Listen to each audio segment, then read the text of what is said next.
Segundo a Wikipédia, o Wi-Fi é uma tecnologia de transmissão de dados sem fio baseada na utilização de ondas de rádio. Essa tecnologia permite a transmissão de dados entre dois ou mais dispositivos, como computadores, celulares, impressoras e entre outros, sem a necessidade de utilização de cabos. A frequência 2.4G é a mais comum e menos potente, porém tem um alcance maior.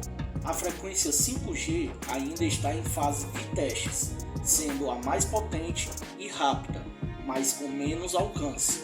Ambos os padrões possuem qualidades e defeitos.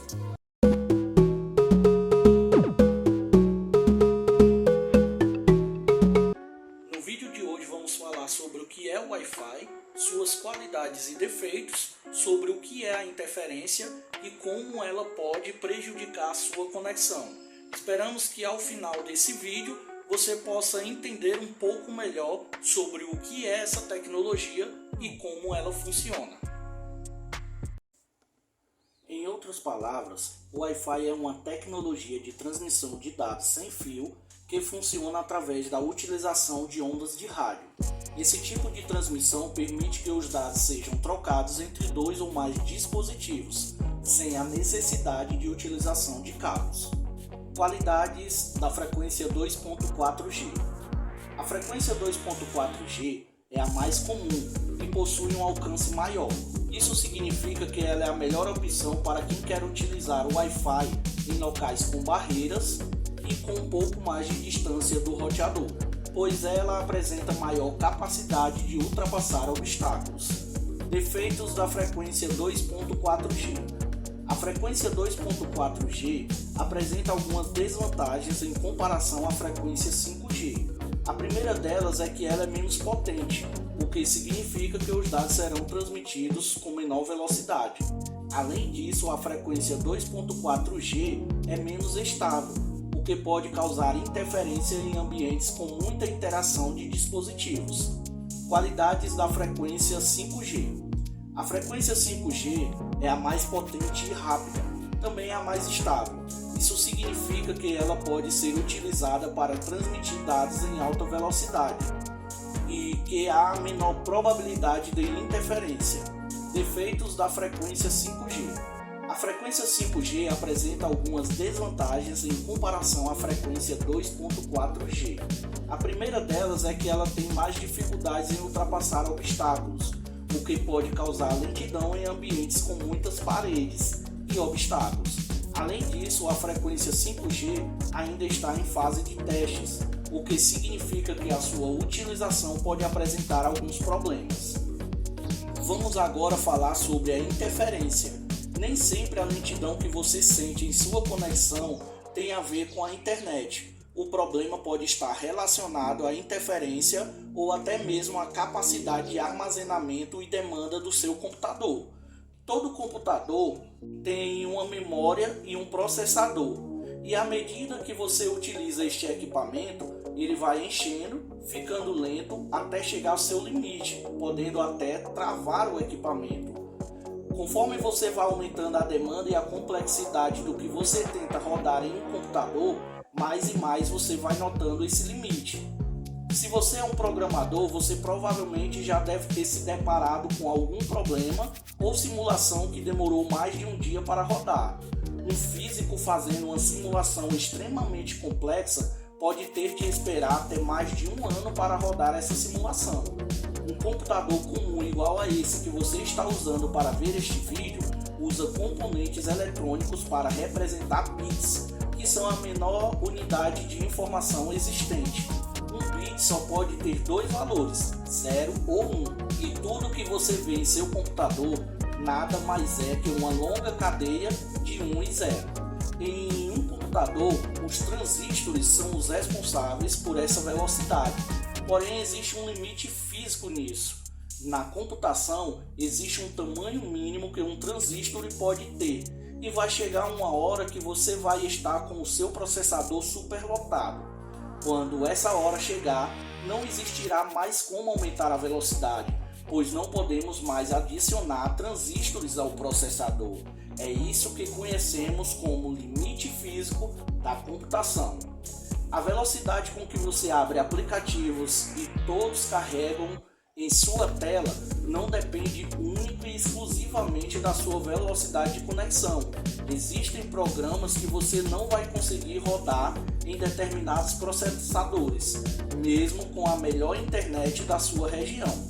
E isso não quer dizer que seu equipamento não seja bom.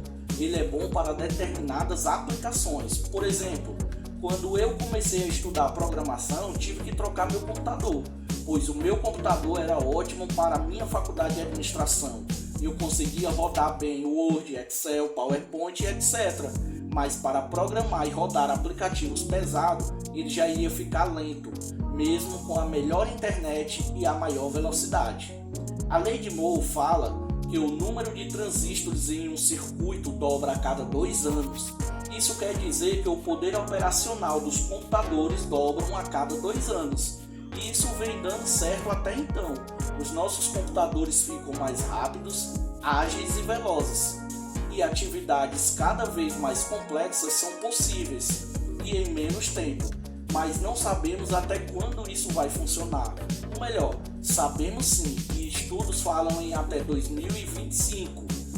Alguns estudos já vêm desenvolvendo computadores quânticos, mas isso é assunto para outro vídeo. Outras situações que podem causar lentidão em nossos equipamentos seria a interferência. Para a física, interferência acontece quando 2 ondas se encontram.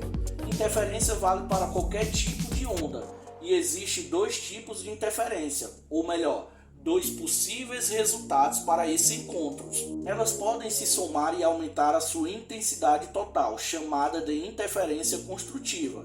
O segundo resultado seria as ondas se subtrair e diminuir de intensidade. Aqui seria a interferência destrutiva. Em outras palavras, as ondas eletromagnéticas podem interferir entre si, criando um padrão de interferência. Quando 2 ondas se propagam na mesma direção e na mesma frequência, elas se somam, formando uma onda ainda maior. Quando 2 ondas se propagam na mesma direção, mas em frequências diferentes, elas se cancelam, formando um padrão de interferência negativa. Pensando nesse fenômeno ondulatório, podemos imaginar o que acontece quando jogamos uma pedra em um lago, por exemplo. Irá criar ali anéis de ondulação, ou seja, eles vão se expandir. Mas se jogarmos 2 pedras ao mesmo tempo, irão surgir 2 conjuntos de ondulações que se sobrepõem. Com isso, poderemos ter 2 cristas ou 2 vales, e isso é chamado de sobreposição construtiva. Se o resultado for uma crista e um vale, teremos sobreposição destrutiva. Crista é a parte mais alta da onda e vale é a parte mais baixa. Interferência ocorre quando 2 ondas se encontram, e isso pode ocorrer tanto em ondas mecânicas, em ondas eletromagnéticas ou em qualquer outro tipo de onda. Isto está associado à propagação de ondas. As ondas de rádio são ondas eletromagnéticas formadas pela combinação dos campos elétrico e magnético, que se propagam no espaço perpendicularmente, transportando energia utilizadas pelas emissoras de rádio. Basicamente, no Wi-Fi, que se faz o uso de ondas de rádio, um circuito elétrico é o responsável por provocar oscilações de elétrons na antena emissora. Estes elétrons são acelerados e, em virtude disso, emitem ondas de rádio, as quais transportam as informações até a antena receptora. O roteador tem a função de realizar a distribuição dos sinais de rede, além de escolher o melhor caminho para o envio de um conjunto de dados. É quem recebe o sinal e o decodifica. É ele quem envia as informações para a internet usando uma conexão. O inverso também pode acontecer. Quando o roteador recebe as informações da internet, traduz em sinais de rádio e envia para o adaptador. As ondas eletromagnéticas nos cercam todos os dias. Elas estão em nossos telefones, computadores, TVs e outros aparelhos eletrônicos. Elas são formadas quando um campo elétrico oscila rapidamente, criando uma onda de energia que se propaga através do ar, do vidro ou de outros meios. Existem basicamente 3 tipos de ondas eletromagnéticas: ondas transversais, ondas longitudinais e ondas superficiais. As ondas transversais são as ondas mais comuns. Elas se propagam perpendicularmente à direção da vibração. As ondas longitudinais se propagam na direção da vibração. As ondas superficiais se propagam na direção da superfície da água. As ondas eletromagnéticas podem ser transmitidas através de vários meios, como o ar, o vidro, a água e o solo. Algumas ondas podem atravessar materiais opacos, enquanto outras não. Agora, atenção para essa informação importante. A intensidade das ondas diminui à medida que se afastam da fonte de energia. O que isso quer dizer? À medida que você se afasta do roteador, a intensidade da sua onda vai diminuir, diminuindo assim a sua velocidade de conexão. Então é isso, pessoal. Espero ter ajudado e que a partir de hoje vocês possam ter entendido melhor como o Wi-Fi funciona e o que pode ocasionar interferência. Até o próximo vídeo. Muito obrigado e tchau.